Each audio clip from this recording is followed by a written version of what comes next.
ایک بیٹی، ایک بیوی اور ایک بہن کو اپنے باپ، اپنے شوہر اور اپنے بھائی سے محبت کی ضرورت ہوتی ہے، دولت کی نہیں۔ عورت جیسے جیسے ترقی کر رہی ہے ویسے ویسے فحاشی پھیل رہی ہے۔ گھر کا مرد ظالم بنتا جا رہا ہے اور باہر کا مرد ہمدرد بنتا جا رہا ہے۔ عورت اگر بسنا چاہے تو جھونپڑیوں میں بھی خوش رہتی ہے اور اگر نہ بسنا چاہے تو محلوں کو لات مار دیتی ہے۔ دوسری عورتوں کو کہا جا سکتا ہے کہ ماں جیسی ہو، ماں کو کوئی نہیں کہتا فلاں عورت تم جیسی ہو۔ مرد کو عورت کے جسم تک پہنچنے کے لیے مرد کی سب سے پہلی سیڑھی سے گزرنا پڑتا ہے۔ اس معاشرے میں عورت کا مرتبہ کیسے بلند ہو سکتا ہے جہاں مردوں کی لڑائی میں گالیاں ماں بہن کو دی جاتی ہیں۔ عورت کے مرد سے صرف 4 رشتے ہیں، 5واں رشتہ نہیں دھوکہ ہے۔ عورت جب بے پردہ ہو کر باہر نکلتی ہے تو پھر وہ عورت نہیں بلکہ بہت سی بری نظروں کے لیے تفریح کی چیز بن جاتی ہے۔ جن مردوں کو لگتا ہے کہ عورت کو رلانے سے، تڑپانے سے اور ترسانے سے اس کی محبت شدت اختیار کرتی ہے تو ان کو بہت بڑی غلط فہمی ہے۔ جب عورت آنسو بہاتی ہے تو رفتہ رفتہ اس کی آنکھوں سے آپ کی محبت بہہ جاتی ہے۔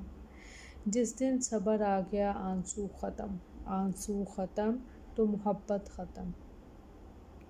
ایک باحیا اور باپردہ عورت 1000 بے حیا اور بے پردہ عورتوں سے بہتر ہے، اس لیے نہیں کہ وہ پردہ کرتی ہے بلکہ اس لیے کہ وہ اپنے نفس کو قابو میں رکھ کر اپنے عورت ہونے کا حق ادا کرتی ہے۔ رات کے اندھیرے میں عورت کے ساتھ سونا مردانگی نہیں، دن کے اجالے میں عورت کو عزت کی چادر اوڑھانا مردانگی ہے۔ عورت کو مغرور اور مرد کو انا پرست ہونا چاہیے۔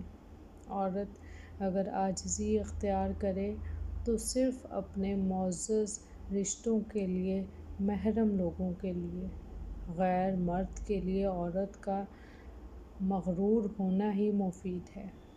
چاہے لاکھ کوئی مرد تعریف کرے، چاہے لاکھ کوئی مخاطب کی کوشش کرے، عورت کا اسے نظر انداز کر دینا یا پھر تھپڑ جیسا جواب دینا ہی اسے کئی قسم کی واہیات سے محفوظ رکھتا ہے۔ اور ہمیشہ مرد اپنے لیے اس عورت کا انتخاب کرتا ہے جو سبھی سے بے نیاز، صرف اپنے مرد کے لیے ساری چاہتوں کو نچھاور کرتی ہے۔ مرد کو انا پرست ہونا چاہیے، کسی بھی عورت کے سامنے گھگھیتے ہوئے اس پر ڈورے ڈالنا، بھونکے درندہ بن کر اس کی سچی جھوٹی تعریف کرنا مرد کو کمتر اور گھٹیا ثابت کر دیتا ہے۔ مرد تو ایسا ہوتا ہے جو پرائی عورت کے متوجہ ہونے پر بھی نگاہیں پھیر لے، اس کی انا اس قدر مستحکم ہو کہ وہ سوائے اپنی محرم خواتین کے علاوہ کسی کی طرف دیکھنا بھی گوارا نہ کرے۔ تعلق، منت و سماجت اور تلوے چاٹنا تو بہت دور، عورت ہمیشہ ایسا مرد چاہتی ہے جو پیروں میں لوٹ پوٹ ہونے کے بجائے اس کے ناز اٹھائے، اس کی ہمت اور سہارا بنے۔ جہاں تعلق کا آغاز ہی پیروں کو ہاتھ لگا کر ہو، وہاں عورت ہمیشہ آپ سے مذاق کرتی ہے اور ذمہ دار آپ خود ہیں۔ بہت بزدل ہوتا ہے وہ مرد جو عورت کے دل میں محبت جگا کر فرار ہو جائے۔ مرد عورت کو اپنی بے رخی، بے توجیہی سے جب کھو دیتا ہے تو کہتا پھرتا ہے کہ عورت میں وفا نہیں ہوتی۔ کیا سچ میں اسے اپنا وہ رویہ، اپنا دھتکارا ہوا لہجہ یاد نہیں رہتا، یا پھر اس کی انا اسے اپنی غلطی نہیں ماننے دیتی؟ سب سمجھتے رہے کہ عورت معشوق ہے، صرف شاہ کو معلوم تھا کہ عورت عاشق ہے۔ اس لیے شاہ لطیف نے لکھا ہے، عورت عشق کی استاد ہے۔ عورت کی طاقت اس کے جذبات میں ہوتی ہے۔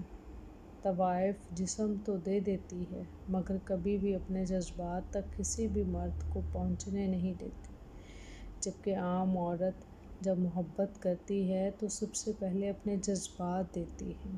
وہ جسم دے یا نہ دے، مگر اس کے آنسو، اس کی خوشی، اس کی دوسری عورتوں سے جلن اور دعائیں بس اسی انسان سے منسوب ہوتی ہیں جس سے وہ محبت کرتی ہے۔ عورت محتاج نہیں رہتی۔ اگر عورت کو رونے کے لیے کاندھا میسر نہ ہو تو وہ مضبوط ہو جاتی ہے، محتاج نہیں رہتی۔ ایک بار اسے دلاسا نہ دو تو اگلی بار کبھی آپ کے سامنے بکھرا ہوا وجود نہیں لے کر آئے گی۔ ایک دفعہ وہ بات سنانا چاہے اور تم کہو پھر کسی وقت سہی، ابھی مصروف ہوں، تو وہی بات وہ کبھی نہیں بتائے گی۔ اسے جب بھی میری ضرورت ہوتی تھی میں مصروف ہوتا تھا، وہ جب بھی کچھ سنانا چاہتی تھی میں بے توجہی سے سنتا یا سنتا ہی نہیں تھا۔